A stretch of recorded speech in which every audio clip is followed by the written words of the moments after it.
Welcome to BRK news. So కొబ్బరి పాలు, కొబ్బరి అంటేనే ఆరోగ్యానికి చాలా మంచిది. హోల్ కోకోనట్ అంతా మంచిదే అని చెప్తూ ఉంటారు. అయితే కొబ్బరి పాలు ఆరోగ్యానికి చాలా మంచిది. అనేక రకాల అనారోగ్య సమస్యలకు చెక్ పెడతాయని. అసలు కొబ్బరి పాలని ఎలా తయారు చేసుకోవాలి? సో దీన్ని తీసుకుంటే మనకు కలిగే ఆరోగ్య లాభాలేంటి? ఇది తగ్గించి అనారోగ్య సమస్యలేంటి? పూర్తి వివరాలు తెలుసుకుందాం. మనతో పాటు ఉన్నారు ప్రముఖ vegetable therapist and sun spiritual society founder Vikramaditya Guruji గారు. గురూజీ నమస్తే అండి. సూర్యోస్మి తల్లి.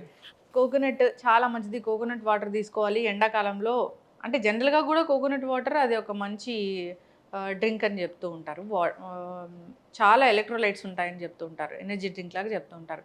అయితే కోకోనట్ మిల్క్‌ని ఎలా తయారు చేసుకోవాలి? ఇది ఎవరు తీసుకోవాలి? ఏ టైంలో తీసుకోవాలి? ఆరోగ్య లాభాలంటే ఏంటి? కొబ్బరి ఉత్పత్తులు కోకోనట్ హ్మ్. అంటే సముద్ర తీర ప్రాంతాలలో, నదీ పరివాహక ప్రాంతాలలో విస్తృతంగా పండేటువంటి పంట హ్మ్. కొబ్బరి. మీకు కేరళ హ్మ్. అక్కడ కూడా మీకు సముద్ర జలాలు ఎక్కువగా ఉంటాయి. అలాగే మనకి అమలాపురం, కోస్తా, హ్మ్. రావులపాలెం ఇదంతా కూడా మీకు విపరీతమైనటువంటి కొబ్బరి తోటలు. ఇవన్నీ కూడా అంటే మనకి అంబోజీపేట అక్కడ నుంచి వచ్చేటువంటి నది ఉండే కొద్ది వెనక్కి వెళ్ళిపోవడం వల్ల అవన్నీ గ్రామాలుగా ఏర్పడినాయి. కానీ ఇవన్నీ కూడా సముద్రానికి దగ్గరగా ఉండేటువంటి ప్రాంతాలలో విరివిగా లభించేటువంటి అత్యంత ప్రకృతిలోనే అత్యంత ఉత్కృష్టమైనటువంటి పోషక విలువలు కలిగినటువంటి పదార్థం కొబ్బరి. అంటే నేను వెజిటేబుల్ థెరపీ గురించి మాట్లాడుతున్న ఈ 5 ఏళ్లలో కొబ్బరికి ఇచ్చినటువంటి స్థానం భాగ్యస్థానం, 9th హౌస్, భాగ్యం, పూర్వపుణ్య స్థానం అంటాం. అందుకనే భగవంతుడికి నివేదన కూడా చేస్తాం కొబ్బరిని. అందులో అంటే కొబ్బరికి చాలా విలువ ఉంది. అంటే మరి కొబ్బరి నీళ్ళు మంచివే అంటే కొబ్బరి నీళ్ళు మంచివే ఒక స్టేజ్లో. అంటే ఇప్పుడున్నట్టు పూర్వం రోజుల్లో పచ్చి లేత కొబ్బరిని కొట్టి నీటిని వాడుకోవాల్సిన అవసరం ఎవరికి ఉండేది కాదు. కొబ్బరిని వాడేవారు విరివిగా. కొబ్బరి పంట మీద ఆధారపడేవారు. కొబ్బరి పీచు, కొబ్బరి డొక్కలు, అలాగే లోపల ఉన్నటువంటి కొబ్బరి, ఎండు కొబ్బరి, కొబ్బరి నూనె వీటిల్నే వాడారు. కానీ కొబ్బరి నీళ్ళు అనేవి ఒకంత మంచివే అంతే, 100% కాదు. కానీ కొబ్బరి పాలు ఎండ్ ప్రోడక్ట్, అది ఫైనల్. ఆ తర్వాత పాలను ప్రాసెస్ చేస్తే మనకి కొబ్బరి నూనె వస్తుంది, అది కూడా ఎండ్ ప్రోడక్ట్. కానీ దానికి సెమీ ప్రోడక్ట్గా మనం ఈ కొబ్బరి పాలని విరివిగా వాడడం వల్ల ఈ రోజుల్లో అంటే దానికి మనం కొబ్బరి పాలతో చేసే ఐటమ్స్ ఏమైనా గుర్తున్నాయి? ఐడియా ఉందా మీకు? ఎవ్రీ సండే మా ఇంట్లో కోకోనట్ రైస్ చేస్తారు. అంటే ఆ రోజు ఉదయం నేను చేసినటువంటి అనుష్ఠానం, సూర్యానికి చేసినటువంటి పూజల్లో కొబ్బరికాయ కొట్టడం జరుగుతుంది. ఆ కొబ్బరికాయల్ని పాలు తీసేసి కొబ్బరి అన్నం, అంటే ఆదివారం నేను నూనె వాడను, నేతితోటి తాలింపు పెడతారు ఈ కొబ్బరి అన్నాన్ని. అంటే కొబ్బరి పాలతో రైస్ తయారు చేస్తారు. ఆదివారం నూనె వాడకూడదా గురుజీ? మామూలుగా చెప్తారు, అంటే తేలికగా జీర్ణం అయ్యే పదార్థాలు తీసుకోవాలి. ఆయిల్ ఆదివారం ఆమ్లా కూడా ఇంటికి తెచ్చుకోకూడదా? అదే అంటే దానికి వేరే కారణం ఉంది. ఆదివారం ఉసిరి తినకూడదు అంటారు. ఒరిజినల్గా తినకూడదు కాదు, కొయ్యకూడదు. అది ఉసిరికిని సూర్యుడికి ఉన్నటువంటి కొన్ని లెక్కలు ఉన్నాయి. దాని ప్రకారం దాని గురించి మాట్లాడతారు. ఇక్కడ ఆదివారం నూనె పదార్థాలు తీసుకోవడం వల్ల డైజెషన్ సిస్టమ్ ఇబ్బంది పడుతుంది, అంతే తప్ప అంతకుమించి వేరే ఏం కాదు. మరి కొబ్బరిలో నూనె ఉంటుంది కదా, కొబ్బరి పాలు, కొబ్బరి నూనె ఉంటుంది కదా, కానీ అప్పటికి ఇంకా కొబ్బరి నూనెగా మారదు, పాలగా ఉంది. అందుకని ఆ రోజు అది తీసుకోవడం మంచిదే. ఆవు నేతితో తాలింపు పెట్టినటువంటి కోకోనట్ రైస్, అంటే కొబ్బరి పాలని తీసి దాన్ని మనం రైస్ కుక్ చేసి దాంట్లో బిర్యానీ వండినట్టే వండుతారు. ఇంకా అంటే వేరే ఐటమ్స్ ఏమి ఉండవు, ఓన్లీ ప్లెయిన్ రైస్, మిరియాలు, కొద్దిగా లవంగాలు, దాల్చిన చెక్క వేసి తాలింపు వేసి, ఆవు పాలు వేసి, కొబ్బరి పాలు వేసి రైస్ వండుతారు. కొబ్బరిని మిక్సీ చేసి కొబ్బరి వాటర్ పోస్తే పిండేస్తే అది కోకోనట్ రైస్. మనకు ఫ్రైడ్ రైస్, బిర్యానీ వండినట్టే కొబ్బరి పాలతో రైస్ చేస్తే కోకోనట్ రైస్ చాలా అద్భుతంగా ఉంటుంది. ఇంకా చాలా రకాల ఐటమ్స్ మనం కొబ్బరి పాలలో కొంచెం బెల్లం వేసుకుని తాగడం వల్ల అంటే ఆరోగ్యానికి కలిగేటువంటి లాభాలు ఏంటి అంటే ఇది బోన్ వ్యవస్థని మెరుగుపరుస్తుంది.